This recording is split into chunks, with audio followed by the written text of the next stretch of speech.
হরে কৃষ্ণ কৃষ্ণ কৃষ্ণ হরে হরে, হরে রাম রাম রাম হরে হরে। রাধাকৃষ্ণ সেবামৃত চ্যানেলে সমস্ত ভক্তদের জানাই কোটি কোটি দণ্ডবত প্রণাম। বাঞ্ছা কল্পতরুভশ্চ কৃপা সিন্ধুভ্যেব চ পতিতানাং পাবনেভ্যো বৈষ্ণবেভ্যো নমো নমো। অনন্ত কোটি বৈষ্ণববৃন্দ কি জয়, জগৎগুরু শিল প্রভুপাদ কি জয়। আজকের আলোচনা হচ্ছে শ্রীমদ্ ভাগবত মহাপুরাণের সপ্তম অধ্যায়, দ্রোণ পুত্র দণ্ডিত। চ্যানেলটি যদি ভালো লেগে থাকে তাহলে আপনারা সবাই চ্যানেলটিকে লাইক, কমেন্ট এবং শেয়ার করবেন, আর সবার মধ্যে এটি বেশি বেশি করে শেয়ার করবেন যাতে সবাই এটি শোনার সুযোগ পায়। আর অবশ্যই আপনারা কৃপাপূর্বক চ্যানেলটি লাইক করবেন, কারণ আপনাদের একটি লাইক আমাকে এই ভাগবত পাঠ করতে অনেক উৎসাহ দেবে। তাহলে আজকে শুরু করছি। দ্রোণ পুত্র দণ্ডিত। শৌনক ঋষি জিজ্ঞাসা করলেন, হে সুত গোস্বামী, অত্যন্ত মহৎ এবং দিব্য গুণসম্পন্ন ব্যাসদেব শ্রী নারদ মুনির কাছ থেকে সবকিছু শুনেছিলেন। সুতরাং নারদ মুনি চলে যাওয়ার পর ব্যাসদেব কি করলেন? শ্রী সুত গোস্বামী বললেন, বেদের সঙ্গে অতি অন্তরঙ্গভাবে সম্পর্কিত সরস্বতী নদীর পশ্চিম তটে ঋষিদের চিন্ময় কার্যকলাপের আনন্দ বর্ধনকারী সমাপ্রাস নামক স্থানে একটি আশ্রম আছে। সেই স্থানে শিল ব্যাসদেব বদরী বৃক্ষের পরিবৃত তার আশ্রমে উপবেশন করলেন এবং জল স্পর্শ করে তার চিত্তকে প্রবৃত্ত করার জন্য ধ্যানস্থ করলেন। এইভাবে তার মনকে একাগ্র করে জড়কলুষ থেকে সর্বত্রভাবে মুক্ত হয়ে তিনি যখন পূর্ণরূপে ভক্তিযোগে যুক্ত হয়েছিলেন, তখন তিনি পরমেশ্বর ভগবানকে তার মায়া শক্তি সহ দর্শন করেছিলেন, যে মায়া পূর্ণরূপে তার বশীভূত ছিল। এই বহিরঙ্গা শক্তির প্রভাবে জীব জড়া প্রকৃতির তিনটি গুণের অতীত হওয়া সত্ত্বেও নিজেকে জড়া প্রকৃতি সম্ভূত বলে মনে করে এবং তার ফলে জড়জগতের দুঃখ ভোগ করে। জীবের জাগতিক দুঃখ দুর্দশা যা হচ্ছে তার কাছে অনর্থ। ভক্তিযোগের মাধ্যমে অচিরেই তার উপশম হয়, কিন্তু সাধারণ মানুষ তা জানে না এবং তাই মহাজ্ঞানী ব্যাসদেব পরম তত্ত্ব সমন্বিত এই সাতত্য সংহিতা সংকলন করেছেন। কেবলমাত্র বৈদিক শাস্ত্র শ্রবণ করার মাধ্যমে পরম পুরুষ শ্রীকৃষ্ণের প্রতি ভক্তির উদয় হয় এবং তার ফলে শোক, মোহ এবং ভয় তৎক্ষণাৎ অপগত হয়। শ্রীমদ্ ভাগবত রচনা করার পর মহর্ষি বেদব্যাস পুনর্বিচারপূর্বক তা সংশোধন করেন এবং তা তার পুত্র শ্রী সুখদেব গোস্বামীকে শিক্ষা দান করেন, যিনি ইতিমধ্যেই নিবৃত্তি মার্গে নিরত ছিলেন। শ্রী শৌনক সুত গোস্বামীকে জিজ্ঞাসা করলেন, শ্রী সুখদেব গোস্বামী ইতিমধ্যে নিবৃত্তি মার্গে নিরত ছিলেন এবং তার ফলে তিনিই ছিলেন আত্মারাম। তাহলে কেন তাকে এই বিশাল সাহিত্য অধ্যয়ন করার কষ্ট স্বীকার করতে হচ্ছিল? সুত গোস্বামী বললেন, সমস্ত আত্মারামেরা, বিশেষ করে যারা নিবৃত্তি মার্গে নিরত, সব রকমের জড়বন্ধন থেকে মুক্ত হওয়া সত্ত্বেও পরমেশ্বর ভগবানের অহেতুকী ভক্তিলাভের আকাঙ্ক্ষা করেন। পরমেশ্বর ভগবান দিব্য গুণাবলিতে বিভূষিত এবং তাই তিনি সকলকে আকর্ষণ করেন। এমনকি মুক্ত পুরুষদেরও ব্যাসনন্দন শিল সুখদেবের চিত্ত ভগবান শ্রীহরির গুণে আকৃষ্ট হওয়ায় এই ভাগবত পুরাণ অত্যন্ত বিশাল হলেও তা তিনি অধ্যয়ন করেছিলেন। সেই ভগবত তত্ত্ব বিশ্লেষণ করার ফলে তিনি বৈষ্ণবদের অত্যন্ত প্রিয়পাত্র হয়েছিলেন। এখন মুখ্যভাবে কৃষ্ণ কথায় যাতে উদিত হয়, সেইভাবে আমি রাজর্ষি পরীক্ষিতের জন্ম ও কর্মবৃত্তান্ত এবং দেহত্যাগ বা মুক্তি বৃত্তান্ত এবং পাণ্ডবদের মহাপ্রস্থান বর্ণনা করব। কৌরব এবং পাণ্ডব উভয় পক্ষের বীরেরা যখন কুরুক্ষেত্রের রণাঙ্গনে হত হয়ে তাদের গন্তব্যস্থল প্রাপ্ত হন এবং যখন ভীমের গদাঘাতে ভগ্ন উরু ধৃতরাষ্ট্রপুত্র শোক করতে করতে ধরাশায়ী হয়, তখন দ্রোণাচার্যের পুত্র অশ্বত্থামা দ্রৌপদীর পঞ্চপুত্রকে নিদ্রিত অবস্থায় হত্যা করে। তাদের মস্তক তার প্রভুকে পুরস্কার স্বরূপ দান করে। মূর্খের মতো সে মনে করেছিল যে তার ফলে দুর্যোধন প্রসন্ন হবে। দুর্যোধন কিন্তু তার এই গর্হিত কর্ম অনুমোদন করেনি এবং সে তাতে মোটেই প্রীত হয়নি। পাণ্ডবদের পাঞ্চপুত্রের জননী দ্রৌপদী তার পুত্রদের মৃত্যু সংবাদ শ্রবণ করে অশ্রুপূর্ণ নয়নে আকুলভাবে ক্রন্দন করতে থাকেন। তার গভীর শোক শান্ত করার চেষ্টায় অর্জুন তাকে বললেন, হে ভদ্রে, আমার গান্ডীবের থেকে নিক্ষিপ্ত তীর দিয়ে তোমার পুত্রদের হত্যাকারীর মস্তক ছেদন করে আমি তোমাকে তা উপহার দেব। তখন আমি তোমার চোখের জল মুছিয়ে দেব এবং আমি তোমাকে সান্ত্বনা দেব। তারপর তোমার পুত্রদের মৃতদেহ সৎকার করে তুমি তার মাথার ওপরে দাঁড়িয়ে স্নান করো। অর্জুন, যাকে পরমেশ্বর ভগবান শ্রী অচ্যুত সখা এবং সারথী রূপে সর্বদা পরিচালিত করেন, তিনি এই ধরনের বাক্যের দ্বারা দ্রৌপদীকে সান্ত্বনা দিয়েছিলেন। তারপর ভয়ঙ্কর অস্ত্রশস্ত্রের দ্বারা সজ্জিত হয়ে রথে চড়ে তিনি তার অস্ত্রগুরু পুত্র অশ্বত্থামার পশ্চাদ্ধাবন করলেন।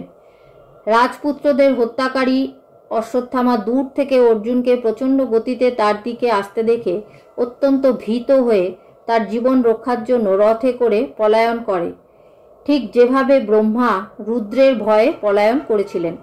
দ্বিজ পুত্র অশ্বত্থামা যখন দেখল যে তার অশ্বগুলি ক্লান্ত হয়ে পড়েছে, তখন সে বিবেচনা করল যে ব্রহ্মশির নামক চরম অস্ত্র ব্যবহার করা ছাড়া তার আত্মরক্ষা করার আর কোনো উপায় নেই।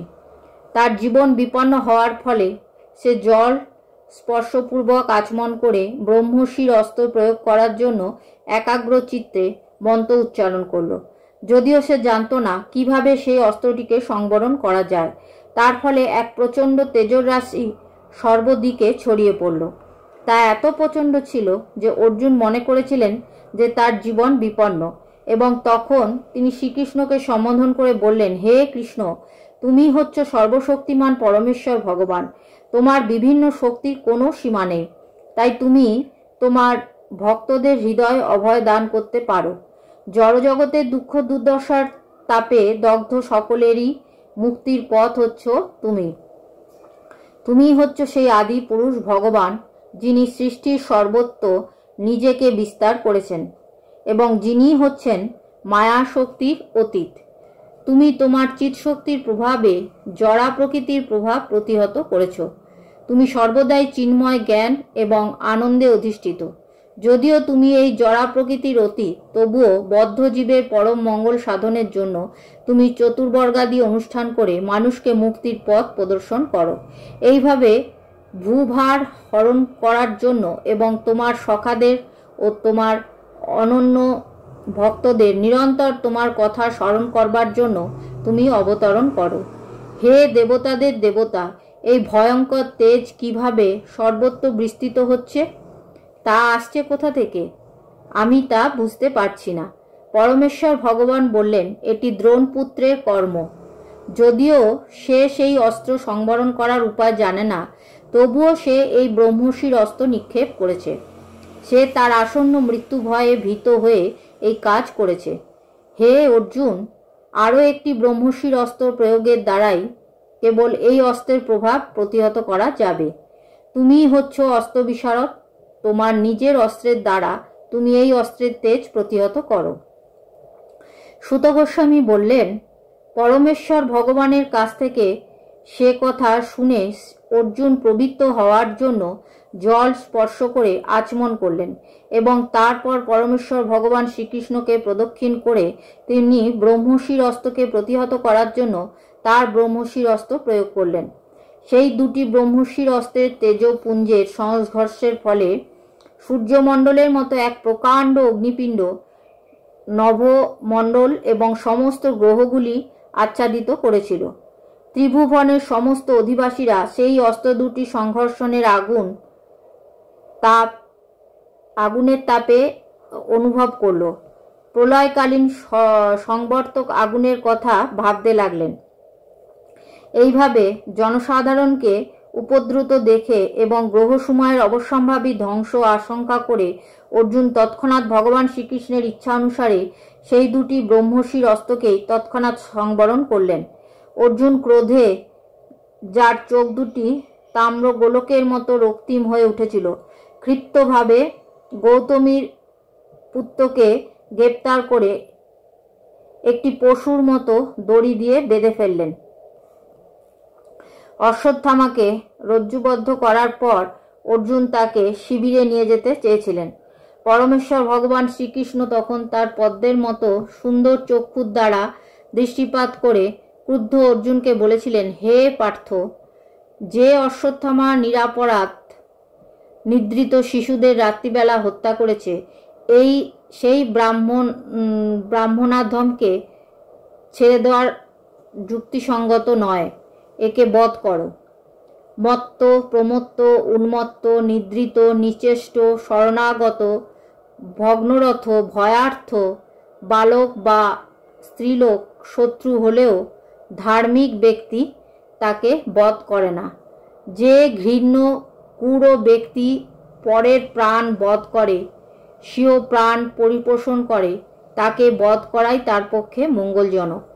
তা না হলে তার সেই পাপের ফলে সে নরকগামী হবে। হে অর্জুন, আমি শুনেছি যে তুমি দ্রৌপদীর কাছে এই বলে প্রতিজ্ঞা করেছ যে তুমি তার পুত্র হত্যাকারীর মস্তক তাকে উপহার দেবে। অতএব হে বীর, এই পাপিষ্ঠ কুলাঙ্গার তোমার স্বজনদের হত্যা করেছে এবং স্বীয় প্রভু দুর্যোধনের অনভিপ্রেত কার্য অনুষ্ঠান করেছে। সুতরাং এই অশ্বত্থামাকে বধ করো। সুত গোস্বামী বললেন, এইভাবে অর্জুনের ধর্মনিষ্ঠা পরীক্ষা করতে করতে শ্রীকৃষ্ণ যদিও তাকে উত্তেজিত করছিলেন, তবুও মহাত্মা অর্জুন তার মহত্ব হেতু পুত্রহন্তা হলেও গুরুপুত্র অশ্বত্থামাকে হত্যা করতে চাইলেন না। তারপর শ্রীকৃষ্ণকে, যিনি সখা ও সারথী রূপে বরণ করেছিলেন, সেই অর্জুন নিজ শিবিরে উপস্থিত হয়ে নিহত পুত্র শোকমগ্না পত্নী দ্রৌপদীর কাছে অশ্বত্থামাকে সমর্পণ করলেন। পশুর মতো রুজ্জবদ্ধ এবং অত্যন্ত জঘন্য কার্য করার ফলে অধবদন এবং মৌন গুরুপুত্রকে দর্শন করে অত্যন্ত শোভন চরিতা দ্রৌপদী দয়ার্ত চিত্তে সম্ভ্রমে তাকে প্রণাম করলেন। এইভাবে অশ্বত্থামাকে রজ্জুবদ্ধ অবস্থায় দেখে সাধ্বী দ্রৌপদী সসম্ভ্রমে বললেন, এর বন্ধন মোচন করো, এর বন্ধন মোচন করো, কেননা ব্রাহ্মণ সবসময় আমাদের পূজ্যাহ। দ্রোণাচার্যের কৃপার প্রভাবে আপনি গোপনীয় মন্ত্রসহ ধনুর্বিদ্যা এবং প্রয়োগ ও উপসংহার কৌশল সহ সমস্ত অস্ত্রে শিক্ষালাভ করেছেন। পূজনীয় দ্রোণাচার্য তার পুত্র এই অশ্বত্থামার রূপে বিদ্যমান। তার অর্ধাঙ্গিনী কৃপিও জীবতী আছেন, কেননা বীর পুত্র প্রসবিনী বলে তিনি তার মৃত পতির সহমিতা হননি। হে ধর্মবিদ, হে মহাযশস্বী, সর্বদা আপনাদের পূজ্য এবং বন্দনীয় গুরুকুল যেন দুঃখপ্রাপ্ত না হয়। আমি যেমন পুত্রহারা হয়েছি, অশ্রুপন্ন নয়নে নিরন্তর রোদন করছি, এই অশ্বত্থামার মতো পতিব্রতা গৌতমী যেন সেভাবে রোদন না করেন।